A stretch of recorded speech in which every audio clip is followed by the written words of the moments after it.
comes to writing, even just your orchestral stuff, you have a lot of separate sort of moods that you can write, like forgetting to that kind of pop kind of stuff going on. For people, it was like more ambient and relaxed. Do you have a favorite style of writing?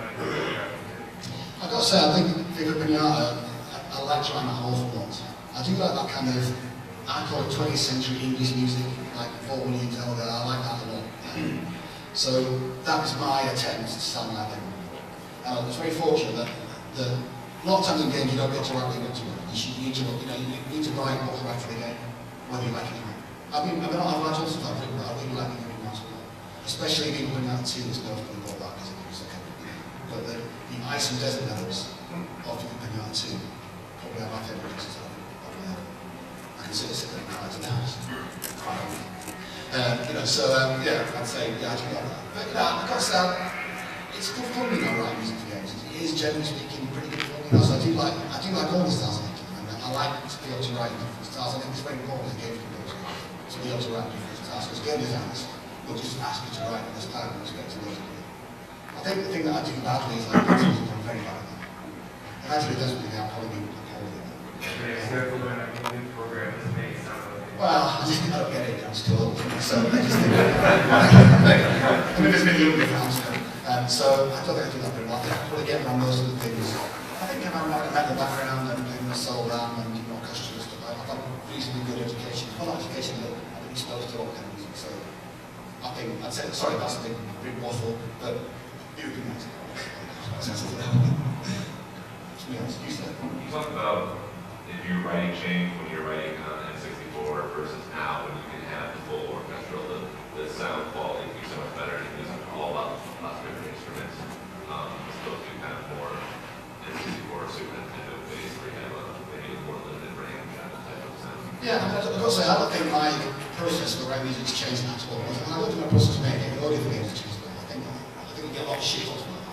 I don't do it from give us by. I just sit with some kind of sequencing package and some samples and transcripts. And it's nice to go from, the golden age of like 10, as you can see, we came to get to memory, to write full orchestral stuff now is bizarre. If someone told me I was playing that bands, I'd be writing because music, this time so. But I think I've been lucky that I played orchestras from like 10 to 22, so I didn't know how many sounds it didn't scare me. I don't find it scary at all. I think some people it is scary because it's an unknown quantity. People don't get to do that very often. So that was a little bit changed, which dance to it because that stuff. And I've got I'm a bit of an orchestral purist when it comes to orchestra. I like it to be pure. I don't like adding lots of funny noises. I don't like adding sing parts. I just don't like it. Probably it's an old part for that. That's what I don't like. I hate to be here like, some orchestral Bolivian flute playing something along with it. I don't think. And I know everyone else probably does, but I just don't think it. I just like to have. I think in Requiem I used one thing called the water flow, which is like it's a circuit thing, it's got rods on it, it's a bit bizarre, and I was using that, so. And that's about as far as I go. So, I do sort of like the pressure stuff. I mean, if I had to write put it out tomorrow, I'd just go back to the electronic music and do that. I just think you have to do yourself for the game, so Reckoning is a big sort of roll for wheels caricature for me, or part of it, so it needed an orchestral sound, that's what I did that. But I just do what the game requires, so I think you have to. But it's wonderful to be able to, I use like the Game Symphonic Library strings for the orchestra, which is a big quite nice. The older version, it's not the new one, so it's a quite expensive library, it's good. Whole strings, I use those. So you can but bear in mind that my music orchestral tenor is so good, but I know it's really good orchestra, so I've been fantastic. So I don't spend time polishing it so it sounds like it can sound. Some people do fantastic orchestral stuff, mid-band, in my sister's story. So, but I've got the luxury to be able to do an orchestra in, so I do that. If I had to do it myself, I'd probably spend more money. I'm a band polisher. I'm a real sort of harmony and tuning person. I like to do that more than anything else. I can't be asked to touch it. Really. That's what I'm sure the end of that's what I'm saying. So, would you say that most of the time you have like a section of the game in front of you that you're writing music for, or you have to kind of wait a lot of the time? sometimes not. So you do get design documents. know, it's still like, you know, he gets up and says, "You're right, it's a lot." It's you know, it's a force level. You still get that, and you know you can do it. You have to see it to know you can do it. You know, it's like it's still, even though it's very overbroad and pompous now, it's still basically. This is an art level, this is a nice level, this is, you know, it's the same shit. Never change, you know, let's face it, it doesn't change, no. You know you're going to get an ice level and a level, you know, something like that. So sometimes, you know, I think if I have to write something that's, cinematics are a good example, you have to have a cinematic in front of you. You've got to score, you've got to get the movie and score it in time, you've got to watch it. So that is something you have to see. But I think when it comes to writing tunes for level, it's just like, this is the forest. Off you go. So. Yeah, I have a rather interesting question. Cool.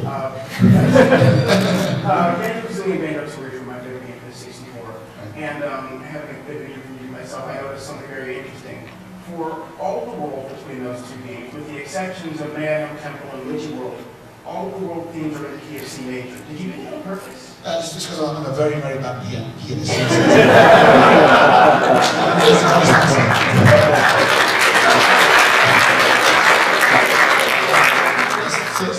Seriously, I'm such a shit keyboard player. I just, I don't know. It's on the white notes, and it's very easy to try to do, so that's it. That's also the answer. You say you're essentially expecting to write styles. So how do you overcome that obstacle? I mean, not every composer is able to just really move from style to style. Is there any like exercise? Not really. I guess listen to lots of music. I've got to say I'm pretty bad at that. I'm really bad at jumping on the latest fad. I'm so bad at picking new music. I hate it. It's supposed to be, this is great, but shit, that took 10 years to think it's good. And honestly, I'm poorly at that. Robert Pino is fantastic at that. He's always getting used to it. He just lives for it. And I just cannot be bothered. So I'm just going to all twenties and doing that stuff. But I think, you just have to, I listen to the radio a lot. Probably more so than listening to CDs or anything else. I've just got a new car, first new car in my life ever. I've got that serious radio thing, so you can go through all this and I just constantly hop out. I pick up bits of everything. But I'd say I'm bad at the modern music. I think that's probably where I'm not good at, not good at crap. It's got to be like, people have to do an example, like, I had to write all those romance dance matches, and one of the artists said, wouldn't it be a great idea if we had a different style of music for every single group? So up to 90 of them. So I had to write 90 different 20-second romance dances. And it's quite good fun, because like usually by 20 seconds you can have an idea of like sounds. So you get to 20 seconds, so that's pretty standard. So it was like heavy metal to rock to ska to punk to ballroom dance, you name it, I had to do it all. It's great fun to do that. So some of the time just listen to it and try and emulate it. I had to one of the pieces was they wanted to be like Prodigy Firestone. I'm not really good at this. So I just listened to that track. And unfortunately, so the Prodigy, I didn't usually, Microsoft have got they're very strict legal to vet anything you do that could get sued for. And they are completely alien. It's like a stupid bloody thing that they do that sounds like this. Because it's not an exact science, they can just hook you up to it. I bet they thought they let that one go, unfortunately, and they got sued for that. That's most proud of that. I think they paid up $5,000 in the end. Because the match would never get caught, so scared of losing practice, and he was setting out of court. But I think the rest of it got through. I mean, there was a penguins or something. Penguins with leggings and like a James Bond sounding romance dance. I had to change it, because the last chord like in one film, so you can't. So you can't copyright rhythm. It's not a tune. Yeah, it's 7 hours before the company. Yeah. So you can't have that. So I had to make it I just think twice. There's a piece of that. I did the pitches photographs, supposed to be Duran Duran girls on the film. I did something that I thought sounded quite like it, but close enough, we went that past, I had to change it to something else. I had to change 4 or 5, I think. But I just didn't go. And I thought that was a delivery, I did awesome. So I think you just have to be prepared to run in these stylist kits. Some of the art designers just will ask you for anyone. And this is what you do. Reviewing those weekenders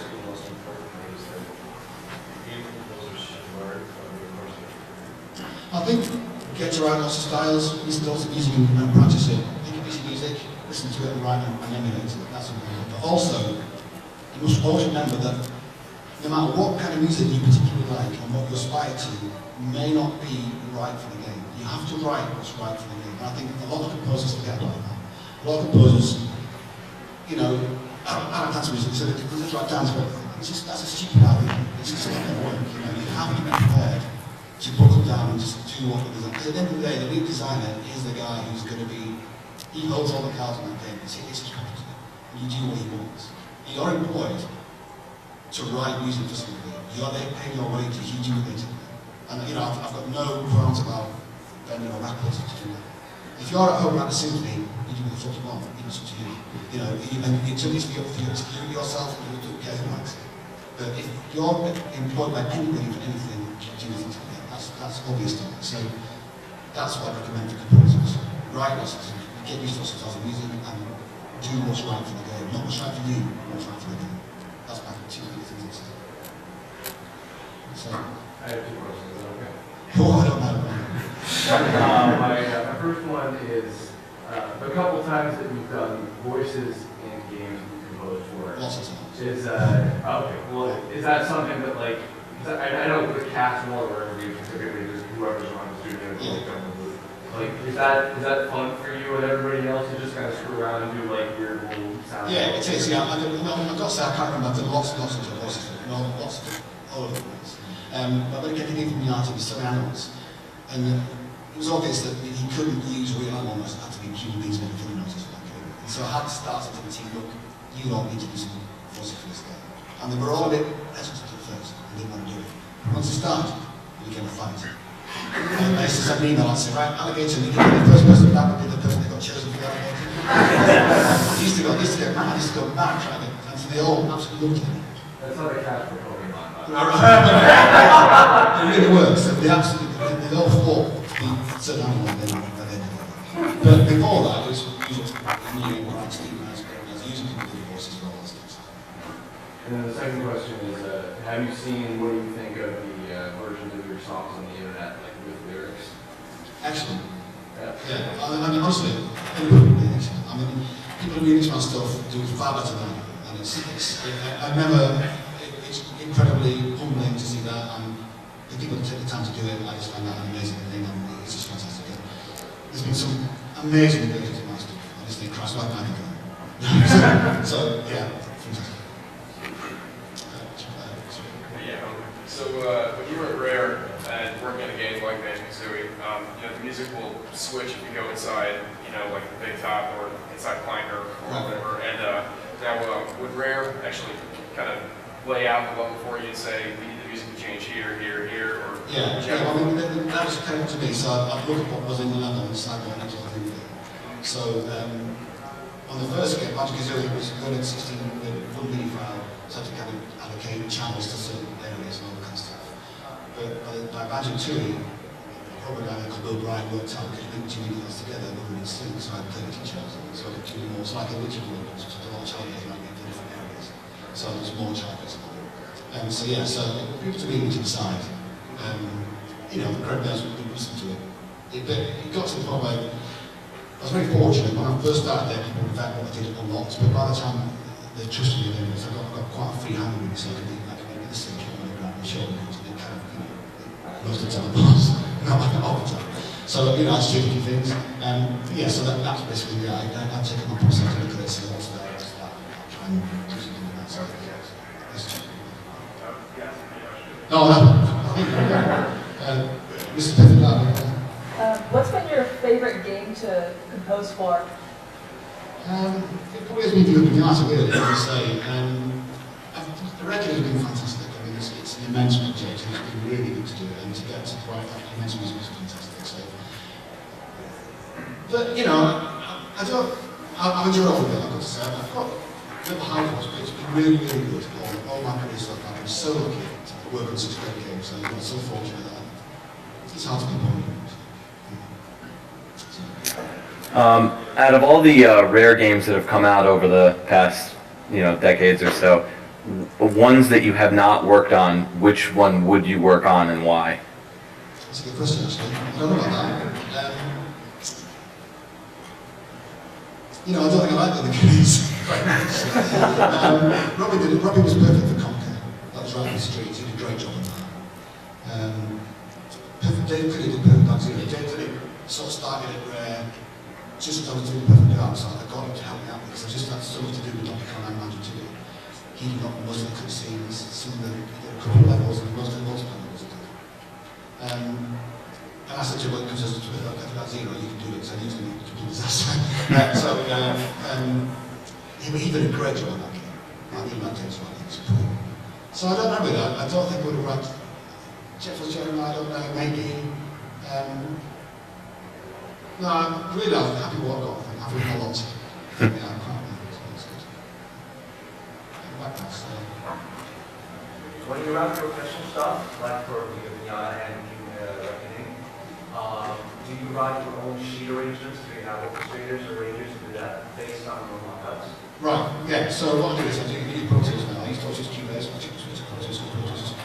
I don't know why really, he's good in it. I used to be awful, he's good now, so he's got a decent layout. So I like to have some every sat several programs like this. So I've got to say, my MIDI stuff is pretty accurate as to how, just because I'm used to orchestra, because I've played instruments with kids, it's pretty accurate as it's going to be. But I do use an orchestra. I think, when you use the MIDI stuff, you don't put expression marks and all that kind of stuff, so you don't do that. I don't do that. So I've got the time to do it. So, I've got Nick Ray, who's a fantastic orchestrator, he's written all films and all sorts, he's a great guy, he's orchestrated everything after that, so I was really doing that, so, yes, I would say, I think I probably could do it, probably, and I do, all my voices are correct, and I do use, so it would look pretty like it, I think. But sometimes you might just change voicings, you might say all the bassoons, I never just record the bassoons, you change it to a compound colour and something like this, but stuff like that. So I've learned a little bit from that, kind of thing, and I've learned more about woodwind probably, especially, the voices, how to voice those better, how to get kind of joins, voices, the colour, learn that, especially this time. Yeah, like DJ Object, that's a challenge. Is it very expensive? Did you even like recording sessions, everything, and you're there? And, Of course, absolutely. Yes, and, I think to myself, from writing, looping singles and builder, I'd say going, Charles, but I thought you too loud, it's pretty, I'm a composer beat, so it's quite nice to do that stuff.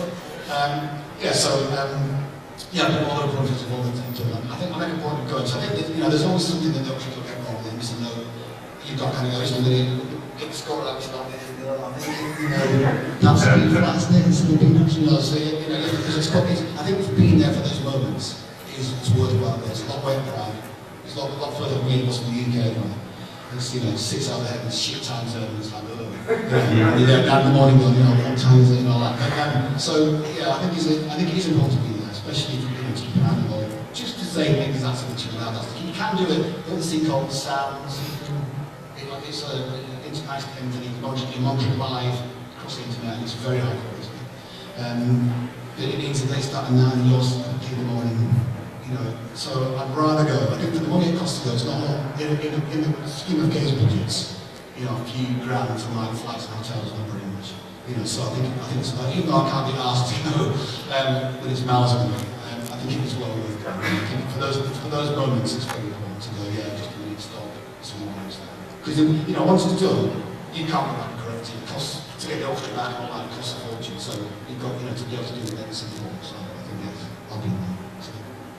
One of your earlier question was about the process, I guess. So what is your process? Like, do you have like a general formula, or do you actually kind of get the processes that you can resolve? Not really. I've got to say, I just sit there and go, that's a C, and that's a flat. And, honestly, I just sit there and think about something to them.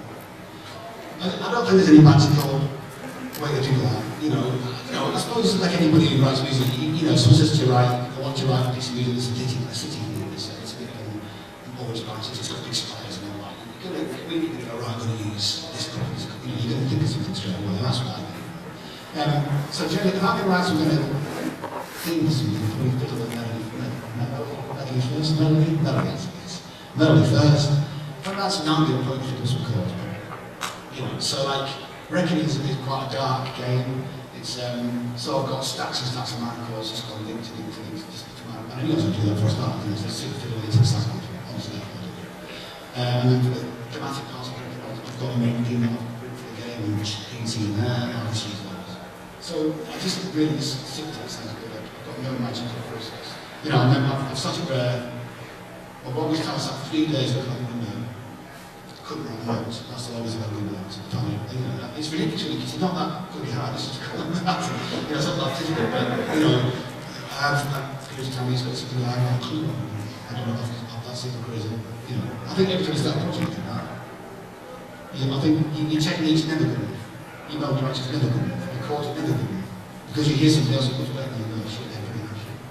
You know, so I don't think that's the downside of being an artist. I think, you know, there's always a billion people, billions out there. You just go, I don't know, geez. Honestly, so yeah, the market process is just to show you what you think is the curse that each one have venom. So, yes, always the thing together, but usually I don't have that kind of time to process that. I would actually go to sit there and not feel like I have to do it. So, this chapter is yeah. so, What would you say is your biggest influence as a composer? Like a band or a composer? I've got a few. I think right now I'd say John Williams for definite. I spent maybe a year, probably, listening to the first 3 Harry Potter soundtracks. In the car, back to back, on constant rotation, never taken off. Honestly. Because I really like, I spent a long time liking Grant Kirkhope a lot, I do like him a lot. I still do. But I think what John Williams is like, I think he's a real composer. He has these, I think it's easy to dismiss people like these days. People, it seems to be the trend seems to be to move away from melody and to some kind of music. And I don't like it. I like to write tune. I may be the old-fashioned man, I'm again, but I like to have things that people vocals. And I still believe that most people like to hear a tune that they can sing to themselves, you know, so you know, I think that's what exists in the human thing. Like you think of the Batman, the actually got my Zimmer, it's got 2 notes to it. You know, I like that. I mean, everyone I think is great about it. I didn't mind the Inception thing, it's alright. But I just like to have a tune, I really did, you know. And Williams, you know, you've got to think, he has these, I think you can overlook what he does. If he's careful to his really big ballad pieces, or something that's got a lot of stuff going on. He has these big thematic numbers which is bloody awesome. And then he's got like after that, it's just, I kind of call it hot water music, where it's very exciting, it's all over the place. He doesn't do this with Harry Potter back sequences or, you know, quiz matches or whatever. It's really, it's everywhere. It's a big kind of, here's a demon, and here's a demon, working on that to it like that. And it took a while to learn, because it's, you know, you go through so many ideas in such a 5 seconds. So to write a piece of music like that complex, with the thematic ones, quite easy, it takes time. And then loads of just triple walk stuff, which is, anyway, it's exciting, isn't it, in a way, the action. That's hard. So it took a long time listening to that this sort of thing I've got, I'm nowhere near to this thing, but I think I've got a little bit, I've pulled a little bit out to go, but that was a little bit, you know. So that's 1% of this thing, you know, so like, yes, so I'd say that's something that I've learned a lot this year. And in particular, woodwind, I know it's boring as shit, in particular woodwind voice, I've learned a lot about that. So, and that's just listening to the scores over and over again. So you said that you thought it was really important to write you fit the tone of the game match, but have you like writing as a composer? Yeah. Have you ever come up with a tune while composing for a game that you liked but didn't really fit with that particular game that you got a chance to reuse later with another one? Oh, yeah, well, you know, I suppose with Dream, I've got all music Dream, so 100 pieces, all of them turned up later on. I mean, on my website, I've got some really old Dream tunes on my website, like it's GrantKirkhope.com, I think I know that. There's some Dream music on there, and it's some of the old themes you'll hear that popped up in Donkey Kong and Banjo later. And the very main theme of the Dream was I liked it so much, I kept it right to Google Accounts and I used it in there. So there's some of that stuff, yeah. I did write when Banjo just died, Banjo, Mumbles Mountain and Treasure Cove were different when I first wrote them. Mumbles Mountain was a bit more jubilee, and Treasure Cove had a bizarre sort of Beach Boys wipeout section in it. Stranger than I see. And I have put those on my website, so the Treasure Cove is all choosable website, also 3 years apart. That was similar but different, and that's on my website too. So I managed to find those people out, I managed to get them up. The guy called Evan Vieira is kind of cool boy, man, he's a community. He's managed to break into the banjo with us, so he can play the music. Because I can't, I get people like from banjo and play again after my instruments, I haven't done that, I just do something. So to have a real match with banjo countries like he's got, he's really produced stuff for us. That's on the website. So some of those tunes I did tune. I've got to say, I've been looking at them. The stuff I've written that people liked, I've been very looking at them. For example, didn't like Mumbles Mountain and didn't like Orchestral because I changed those. You know, I got smelled about it, I was going, oh, plastic. And another thing about games, for composers is, you asked about this earlier on, was that never get too attached to what you write. Because no matter how much you like it, if you get me that doesn't like it, you can talk to them to the blue in the face, say, oh, this is good, this is good. It's never going to change. You know, I like Metallica, you like Lady Gaga. You know what I mean? It's never going to change, is it? You know what I mean? Actually, I do like Lady Gaga, but you know what I mean? You just can't, if someone doesn't like it, no matter no amount of talking to them is going to change their minds. You know, so you have to have this investigation composer, no matter how great you think it is, and then they get shit, that's just go, right, don't even bother, have a go, fine, you do it. And then the people, and like, you have employee reviews every year at companies where your boss tells you what you hit it. And our studio manager was my director. So I've never had an audio director like you, this goes, yeah, I'll change it. I've never known this, I can't. Some of your experience from doing all these years, so I think it'd be a fight for everything. But if you say to you, you're going to crap change the heart, I can't believe it. Why do you do that? Well, you know, why not? You pay my wages. I can argue to blue in the face, I'm not changing your mind. So I just go, rather than just 6 at the height, none, I just go around it. So, I'd say, yeah. So, you know what? I'm really bad at listening to other video games, and I don't play a lot of video game details, and you know, that's boring really. I've got a son who's 9, my daughter's 5, my son's addicted to video games. So I do watching play. I was a big World of Warcraft player really, quite big-ish in the UK. I was publicly all that stuff for many years to like it's all that was alright. But I'm such a finicky person about music. And I just know what I like, and I'm so bad at picking up new music, I just don't do it, I'm bad at it. I always hear something and go, okay. No. I'm so bad at that. I always listen to music and go, oh God, why did we do that? Oh God, why did we do that? Oh, where's the tune? Oh, God, it's just all bloody chords. I say, I'm always like, you know, and like, you know, I'm a total Harry Potter, I love death, I think it's fantastic. I don't think it's a crap album, great. And when William stopped doing the other guys took over, I thought they were all awful. And they're all great composers, they wouldn't play much better than me, but I imagine. So I just thought, well, why do we do that? Didn't you use a Williams theme? Why do we do that? If I got the chance to play composer, I think, Christ, I'd like to give it that thing, you know, I can't believe it. I was under this desk flag in the last 2 films and doing that. I know he's a great composer, and he's much better than me, you know, and I'm bad at that, and I always was. And I'm learning an awful lot.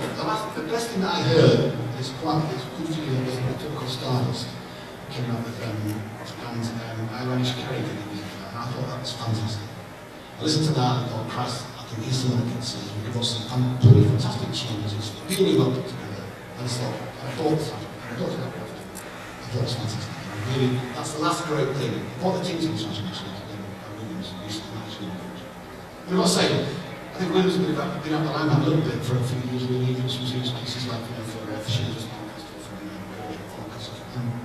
it's so nice to buy a CD with him and record and go, Christ, he's a real composer, back again, doing it really good. Writes some great tunes, some great, exciting music. It's just, you know, I don't do that very often. I thought that was fantastic. But really, when I see a movie these days, I'm always like that. I just think it's the same Zimmer stuff, cloned by somebody else, over and over again. I'm just so difficult.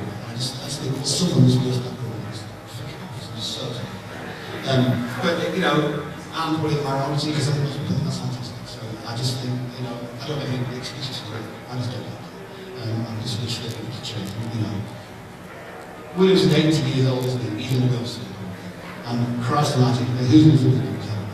I will, yes. You know, it's just, you know, it depresses me really. You know, I don't know, maybe that's the way it's going around. I'm just a little far too dyslexic also. So that's my So, Eric, here, my voice is Troy, and my question is for me, so I might start cracking as if I'm 11 years old. But anyways, in modern days, you know, you master music, make it sound good. Now, we can't exactly say this for the N64 USF files that, you know, you wrote and Kazooie, and especially if you're talking online for the Game Boy, you know, you don't really master Game Boy music. But when it comes to, you know, modern music, I just have two questions. First of all is, do you handle the mastering of your music? And two, what kind of advice would you give to me, who is terrible at mastering music, but I like to compose? right, well, I'm bad at mastering too. I never do it really. I'm saying just about publishing. I can't be bothered to polish anything. I like to do melody and the chords, that's my best thing. If I take that, then I can't be bothered to do it. It's like that. But with me, because of the last 4 games that I've done, like Chupinatas, Nuts and Bolts, and Reckoning, all for orchestra, so there's a guy in the group called Gareth, what's his name, he's mastered all those, and he put part that I use, there's a little team, there's a Nick Ray, there's a guy called Jason Patrick, who's a contractor, and Gareth, Williams, he mixed it, so he mixed it. He's a mix and master, it's quite a lot of combination, usually you get 2 people do that. And he's done lots of things, there's lots of orchestras he did that, so I would do that. I've got to say, I think it would be not that hard at this point, it's not that hard to master orchestra stuff. When you're doing videos, you've got to try and find out volumes and all that stuff. You know, when you get real players, they're going to crescendo and DJ all by themselves. You have to find out something that comes from the next thing. So they do as they go along. So I think if you get the mix right, if you get the figures up there, when they're playing it, they're going to do a record level. You've got to do a loud, quite loud, quite loud. So it's been another nonsense. You know, so that's what it is. If I had to do something like kind of a modern soundtrack now, just popular music or something else, I just have to, I'm maybe high something, and I don't go myself. I could probably get next to the music sound alright, but I'm not ready to do this. So that's good. Okay, well, thank you, because I released my first album a couple of years ago, and it was full of clipping, and it's really bad master. No, I don't think you're alone. I think, well, I'm crafty, so I'm the same boat as you. Yes, sir. Yeah, you had mentioned being finicky about music, and I'm the same way. I'm always like listening to all this different stuff. There's always a Hall & Oates CD and an MJ Cole CD in my car. Where do you go to jams? I go to what? You go to jams, you know? Oh, jams, sorry, that's like a young person's word. I say, what's your favourite tune, sir? I should say. Look, you know, I'm a big metal fan. I've always been a big metal fan. So, like, it's not the new stuff. It's probably, I love Queen Drive to Death. I think right up to Empire. I didn't like Empire from that point. Brace for Order and Minecraft, phenomenal albums and stuff to those now. I did like Maiden a lot, Priest a lot, you know, all the British metal bands, like Metallica, all that kind of stuff, you know. Big fan, I'm a huge British fan. When Halford rejoined, then he passed out in a second. You know, so that, and then I do listen to, you know, a lot of orchestral stuff, not a lot, but it's a little kind of Vorpal's Elgar, I know Vorpal's Symphony Elgar, Miketendo Elgar, on many variations, Genius, like Kalimba, it's just little shit that I like, that I just don't listen to quite a lot. You know, and you know, I do like Gaga. I mean, I've got to say that to me, someone like her, well, I'm a relationship, play for songs, and I think that is such an amazing thing for popular artists these days. any of these twats in the charts can get to the, they can't get anything without what the team used to do. You know, she can get up and sing a song like that, and you go, and I admire that a lot, and she treats me cheese. So despite the nutter that she is, you know, I do think she's fantastic, you know. So, I'm trying to think what I can't remember. I've got all my millions, I've got one CD of everything, I've got 3 million type of CD on one CD with the new teaching soundtrack, listen to that. I've got my own hard drive full of old crap in the car, and I've got the sewage radio, I think for the album. Most of the drop channels, it's probably on Hair Nation, for the hair, Amanda. I like that. No different. Yes, that's that, honestly. I think my music taste is pretty narrow, really, and I'm appalling at picking up new music. I'm so bad at it. I hate anything new. It's always a big start out with shit. It takes me 10 years. But I'm also, my father was a massive 50s jazz fan, Frank Sinatra fan, so Frank Sinatra still for me is a big, I like him a lot. You know, I still think to myself, he went to the studio and sang a song once and that was it. And it's clearly when there's no more tune, he's got to sing it. And you know, how many people, how many artists can do that? Just go, hey, Troy, mate, can we sing this song up here? And guess what sings it? It's fantastic. You know, that's a rare art, don't have a memory of these days. So, that's my go-to jam. I read that version. Tell my kids, yes, that's it. What was the morale like when Rare split from Nintendo and when Rare joined up with Microsoft? Was it different? Well, at the start, everyone thought it was great. We all thought it was great. We all thought, yeah, Max, lots of money, it's going to be fantastic, it's going to go really well. And things. It went alright at the start, but I really believe, and I always have a Max, I feel bad about it. I think Max just do not understand great public art. They're great making windows, great making office, it's a very business office, that's the name, they can't run the games companies. Every company they've picked up is like a shit on, you know, name it, all the companies they've bought and closed. And the main rest still there. Bungie would be lucky to get away. You know, I just don't think they do that very well. I think that the minute you can, if you think about the application that Max is building, the minute you go from the desktop to the first run of Max is outside of the games, all games will be CCTV. So like, the further the chain management you get, the people at the top who don't fuck all about games. I just know by sales and money, I'm going to fuck with them. So like, how they get, you know, try to tell somebody that Banjo Nuts and Bolts is worth promoting when Halo sat there. You've got marketing going, look, what's good for my career? Sticking my life for Banjo Kazooie, or just getting on the Halo bandwagon. Banjo Kazooie, 10 million sales, fuck on them. Halo! It's easy. So like, that's what happens. So, in a way, I think that the indie gaming scene may well save games. Because I think games have got too corporate, too overwhelming, too many publishers like EA and Activision. Imagine I do love the EA because they push it. They get these big corporate entities. They've got people at the top who've got fucking no idea what goes on in there. No idea what. So, that's like that. And when Max first took over, thought it was going to be great, fantastic, it was still good. And so then, where it's now Rare. Ironically, sports is Rare's biggest seller in Microsoft, which breaks my heart. You know, 300 million sales, and I think Rare that we stuck the Connect for Christ's album. You know, Rare put forward some ideas about new games when I stood there. It could be great. Microsoft didn't believe Rare could produce a core market title. Now, I found that astonishing and massively insulting. Rare been making games for 25 years, so something like, crap, a massive market, and I've sold 25 million games. That's just me, they're my problem. I mean, you know, how can somebody like that say, actually, tell you what, that was great, but you did that wrong. It's like, this is the size of it, I mean, shit. You know, which I just, you know, honestly, I get the angry about it and pissed enough to do, and that's why I left. You know, so I think Microsoft got the money and the content resources to do whatever they want. And they should give Rare a chance of making a core market title without the fucking Connect piece of shit. Proper game. And it'll blow the world away. Because there's still people there that are good. I know there is.